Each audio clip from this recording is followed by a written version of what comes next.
Good morning yet again. Good morning from New York City. It's about 7:30 a.m. and nice weather out. Okay, so in this class I want to talk about manipulating vectors, proving vector identities, whether they be vectors or also include the nabla symbol. Some people call that del, that's not correct, it's nabla. Alright, we'll get to that in a minute. And it will involve the Kronecker Delta and the Levi Civita symbol. Kronecker Delta, delta ij, and the Levi Civita symbol. And I will remind you what those things mean.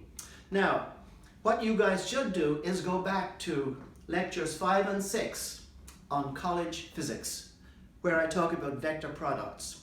Lecture 5 is the scalar product, lecture 6 is the cross product, and we talk about angular momentum and torque as two examples, okay, where I actually use this notation, right? Now, what else? Okay, so I have a picture of Newton up here. I had a bigger picture. I had it for a long time, but it got a little hole in it. So I replaced it with a smaller one, and you guys can't see it. This is Newton in his own hair, painted by Godfrey Kneller in 1689. Okay, Newton was 46, give or take, and Godfrey Kneller, he was actually German, and he came from Lübeck in the north of Germany, a town I was in one time, okay, when I was traveling as a teenager. Now, so he came to England and he became known in high society and became a portrait painter. And a lot of his portraits are in the National Gallery in London, including this one of Newton in his own hair. That's because he's not wearing a wig, which was traditional at the time. Usually you see Newton when he's older, when he's master of the mint and he's a little chubby.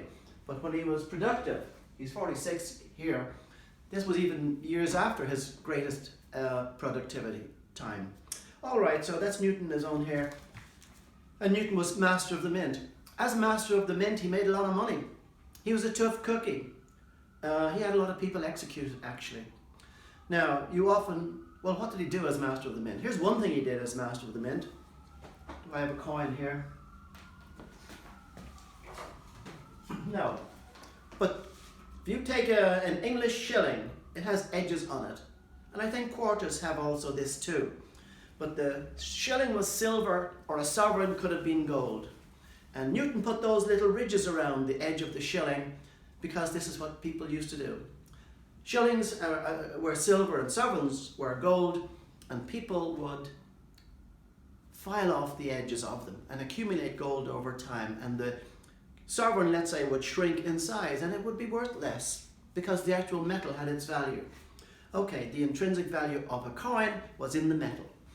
So Newton said, I put a stop to that, and he put those little ridges around coins. That's a contribution from Isaac Newton. So sometimes you might hear the phrase, oh, he's not the full shilling. In America, that would be more like, oh, he's not playing with a full deck. He's not all there. So that comes from that. It's not the full shilling. Some of it has been filed off. Yeah, that's what happened. What else? That'll do. Let's move into physics. All right.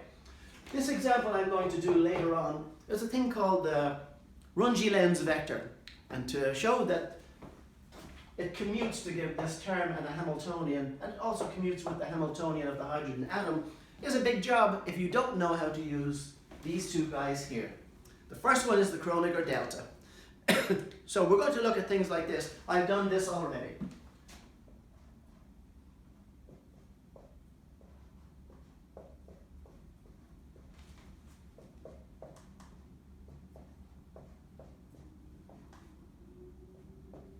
It's the cross product of two vectors.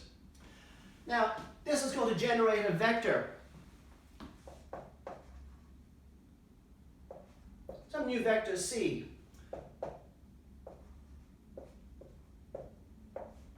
And of course, every vector has components. I don't like this notation of vectors. Watch this one.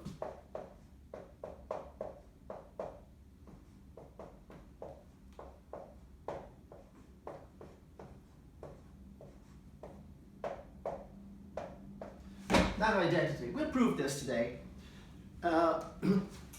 there are no components listed here. It's much more efficient to do things by components because a vector is a rank 1 tensor, right?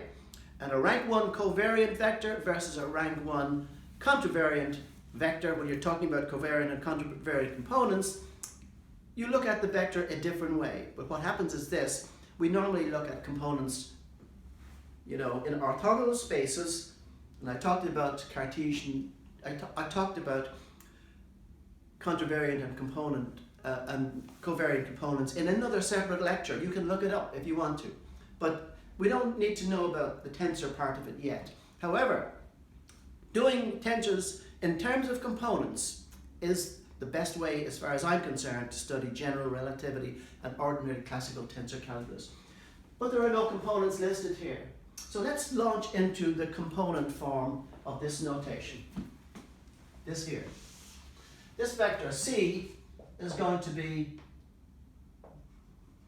momentum as mass times velocity, but R is the position. Well, I can write that using the determinant operator.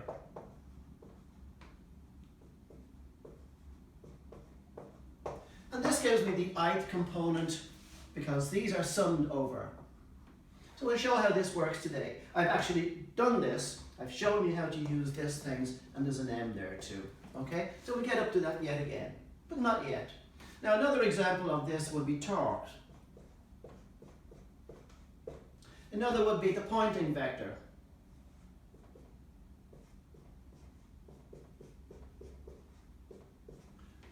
And so on and so forth. Okay, so we get to this notation in a minute. First of all, I want to address the Kronecker delta and the Levi Civita term.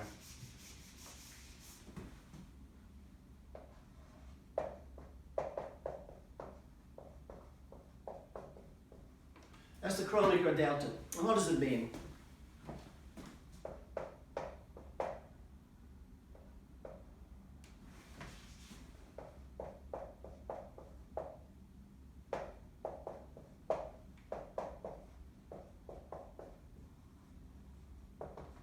Well, it's equal to 1 if I equals j. This is a j. And 0 otherwise. So, for example,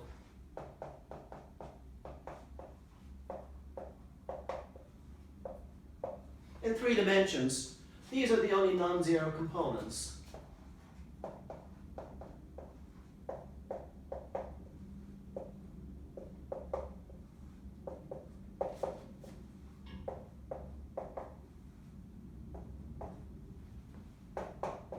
And all of these are 0. Didn't get to this yet. It's a powerful symbol. But this object here is related to permutations. This is for selecting out indices. Let's see how this works.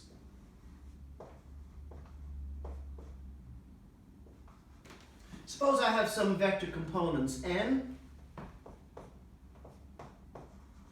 The effect of operating on this with an m and an n is to change the n into an m. Now I have notation with things upstairs and downstairs. There's a reason for that when we do tensors. I'm not worried about it today. It's just a place to put an index for now, right? Okay, so we could actually get away with doing it this way. It replaces the n with m, because these two guys are going to get summed over. And what does it mean?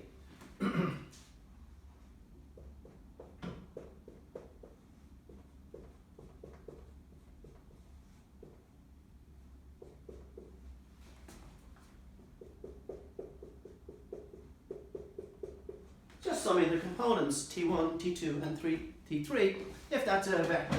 Okay? Let's look at another use for the Kronecker delta. Okay, get your head around that.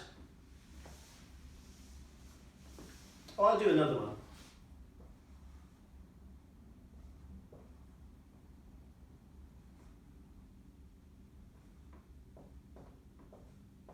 If there are lots of indices in there, the effect of this one here on this is to make that a sigma. That's all that happens. Let's do this.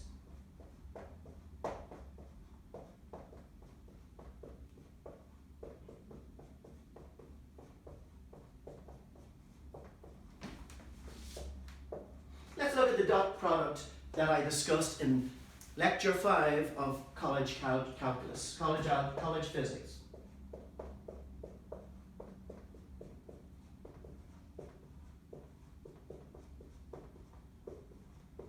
So I've gone from subscripting in terms of x's, y's, and z's to the numbers 1, 2, and 3, where the 1 refers to an x, the 2 refers to a y, and the 3 refers to a z. That's the dot product.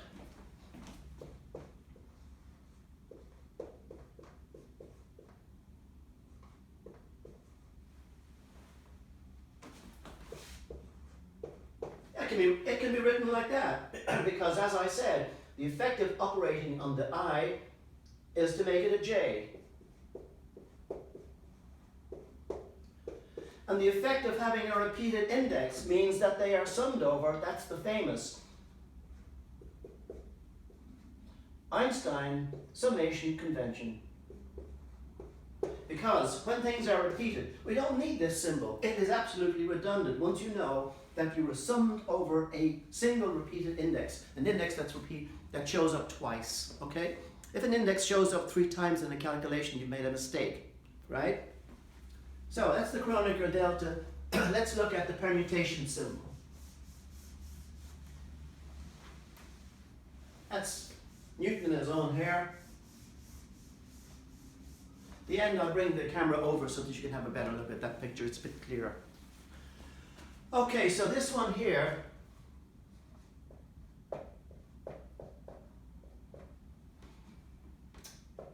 all right, the best way to show this is to do an example.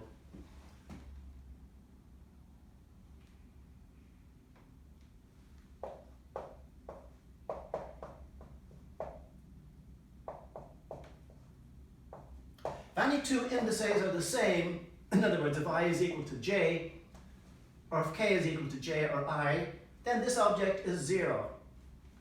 So when they're not equal, we get 1.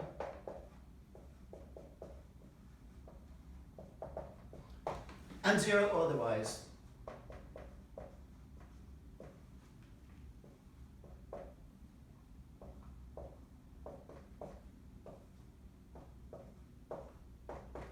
Now, if you permute any 2 indices an odd number of times, such as 1, 3, 5, 7, and so on, an odd number of times gives you a negative sign in the permutations. 1, 3, 2. Let's do it again.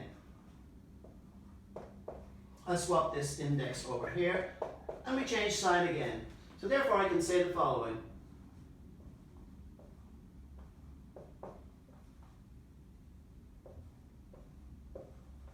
Because to get my m over here, I have to go 1, 2, two different permutations, right?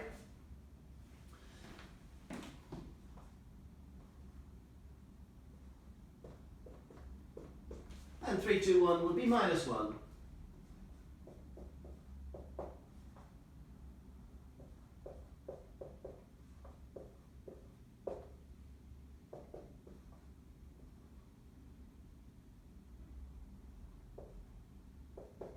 All of these different things where you have 2 indices the same or more. If they're all the same and 3 of them the same, then the object is 0. And this is called the Levi Civita symbol.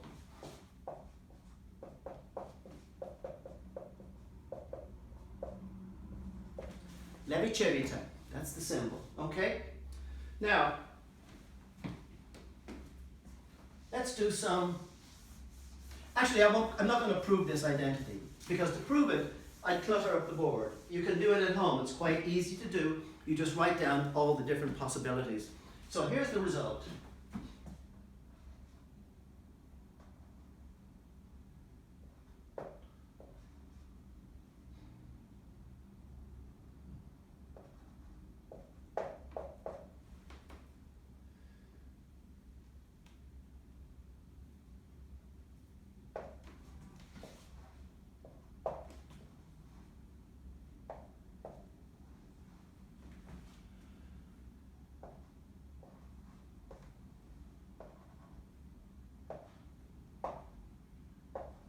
In 2 dimensions, where we only have 2 indices, this is the case.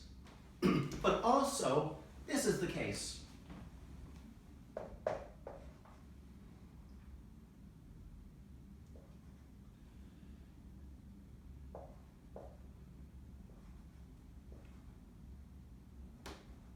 All right? If we sum these over, we get the same result, okay? But I'm going to put the indices upstairs now.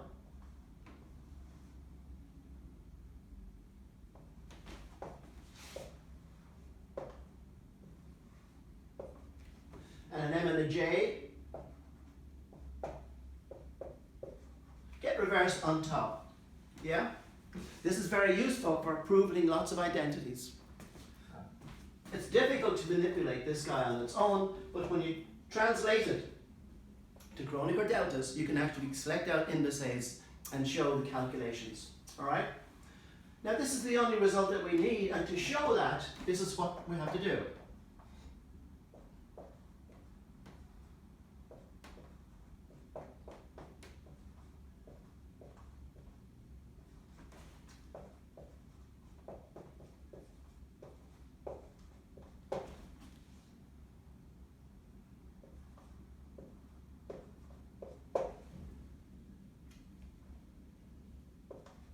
Okay, we sum over the 1, 2, and 3. That's the repeated index.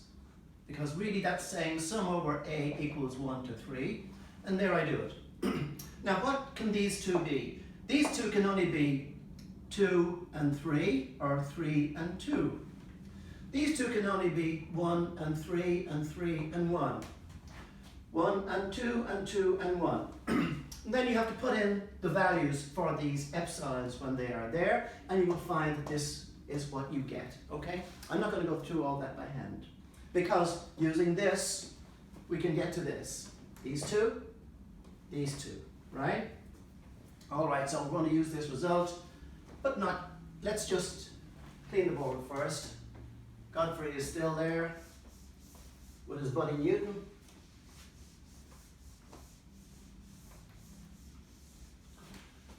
So let's do a simple case first.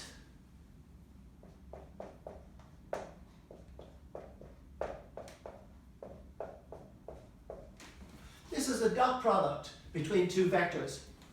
What is the dot product between two vectors? A scalar.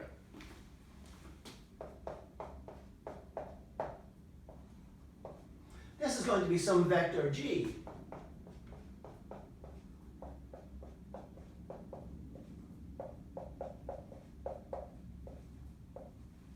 But the components of G1, G2, and G3, we know how to find.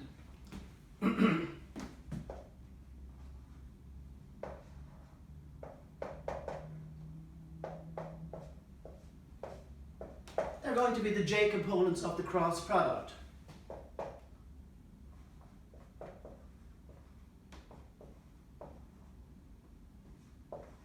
Well, it's going to look like that. Now, I haven't gotten around to show you how the Kronecker Delta picks out and generates a determinant. Actually, I could do it because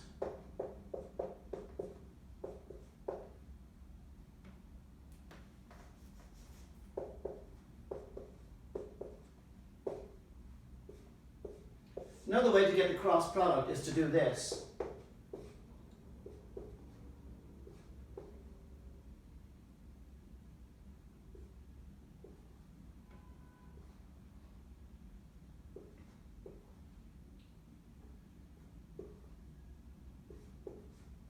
So that the I component is like that, the J component and the K component will crop up also. I skipped this because I actually don't need it. I must go and have a look at that someday. I did not include that determinant when I was doing cross products before. All right, so don't worry about that just yet. We're just going to concentrate on this object here.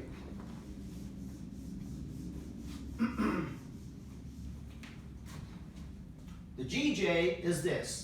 So now I'll put in for the dot product.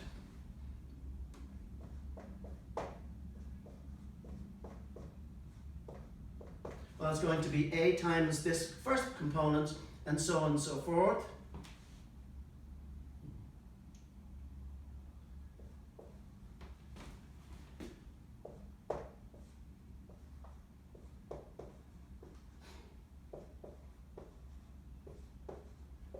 So I put in for the J components here and the J components there, or I could use the Kronecker Delta to do it. I'm not going to bother with the Kronecker Delta, it's simple enough.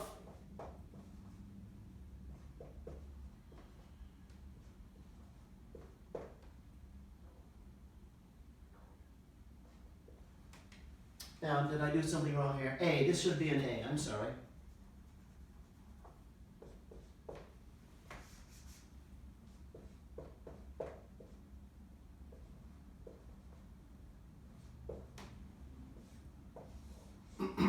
So that's another way of just writing this. How can I put it down? Let's try this.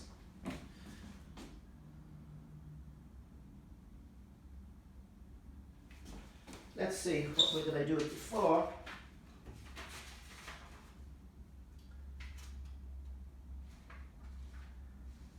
Alright, I'll leave that for now. We'll come back to it and see if there's any other way of writing it. I can't remember. I'm going to do something more interesting. A triple product, by the way, is what this is called. Another triple product is when we use cross products.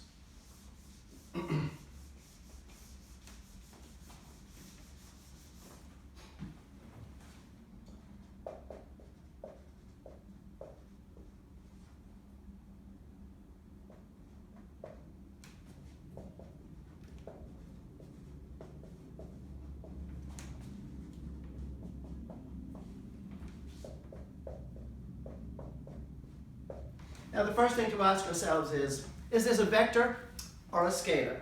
Well, it's a vector because let's say B cross C is some vector G.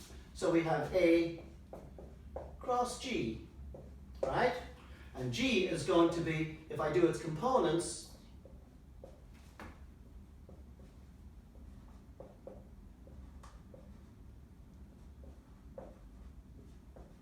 so that the ith component of G is this object here. That's A cross G. No, sorry, that's B cross C. Now A cross G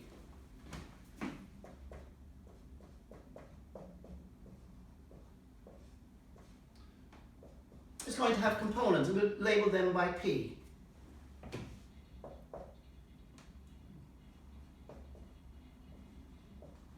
Well, we put in a PMN,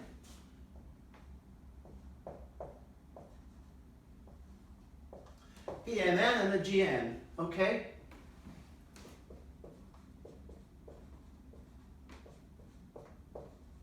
This is a component. Now GN is going to have this thing here.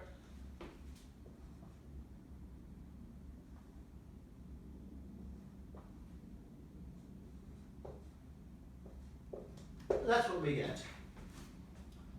No, not quite. Okay, I do have it there. Now, remember what I said a minute ago. If I take this object 2 steps to the left, or this one 2 to the right, sorry, to the left and this one 2 to the right, 2 permutations, I can write it like this.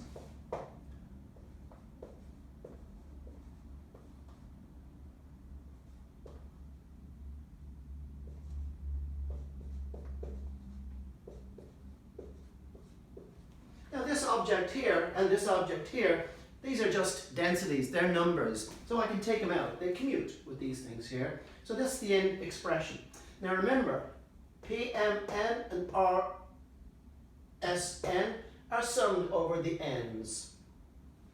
So I can use my relation between the 2 deltas that I had a minute ago.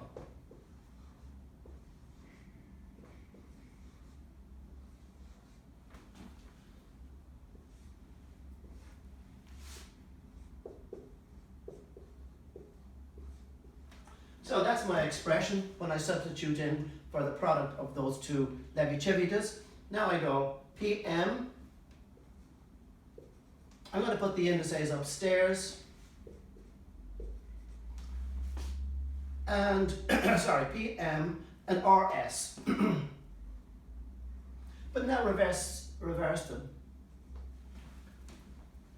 Now we'll use this process whereby the Kronecker deltas will transfer an n to a p, or an m, make an m and s. So this m will become an s, and this r will become a p. am will become s, BR will become a P, and CS stays the same. And now a minus. The S becomes a P. The R becomes an M. And AM stays the same. That is the result.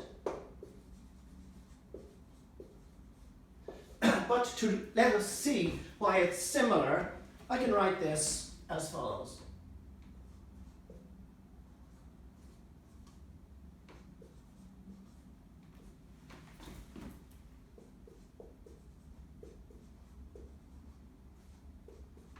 Well, I recognize this as A dot B, and I recognize this as A dot C.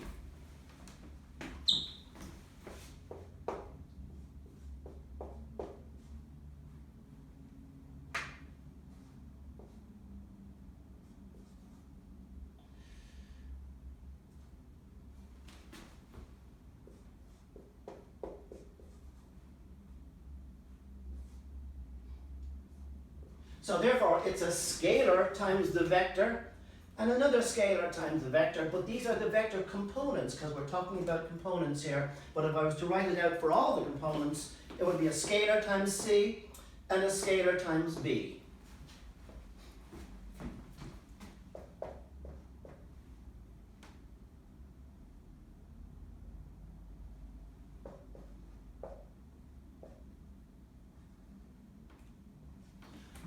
Where B and C are two vectors and lambda B are two scalar products. Okay? So far so good. Now I want to just tell you something else. We're going to leave that on the board for a minute. Actually, we'll take it off.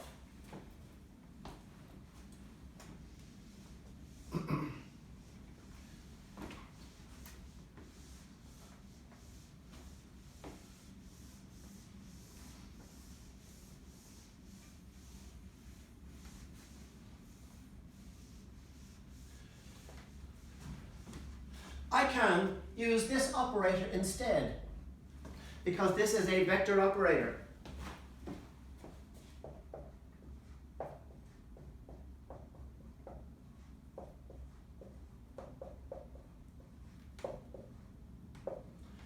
Where the components are just derivatives. D by dx, d by dy, d by dz.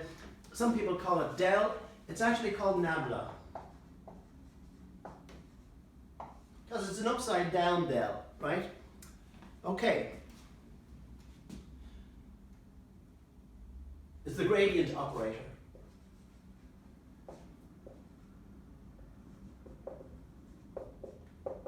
Why gradient? That's a long story. So I could use that instead of these ABs.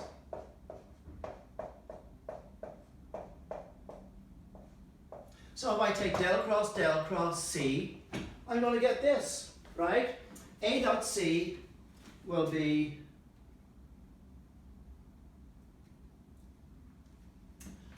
grad div minus del squared.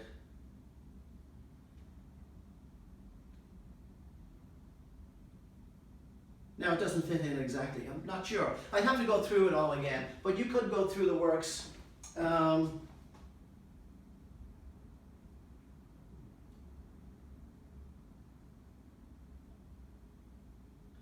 Let's see, what would be the case?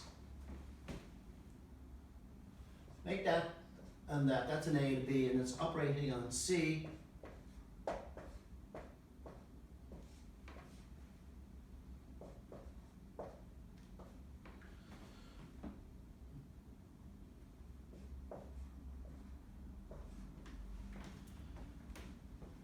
Okay, I don't know why this B is coming in. Okay. That's a gradient, okay?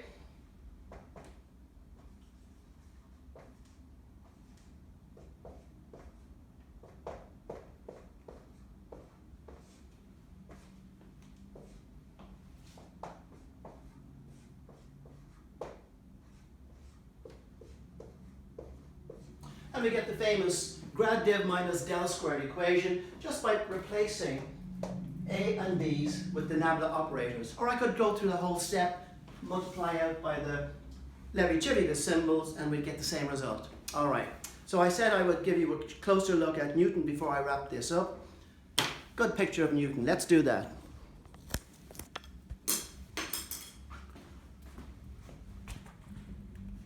Here we have him, Newton in his own hair by Godfrey Kneller, but it's not focusing very well.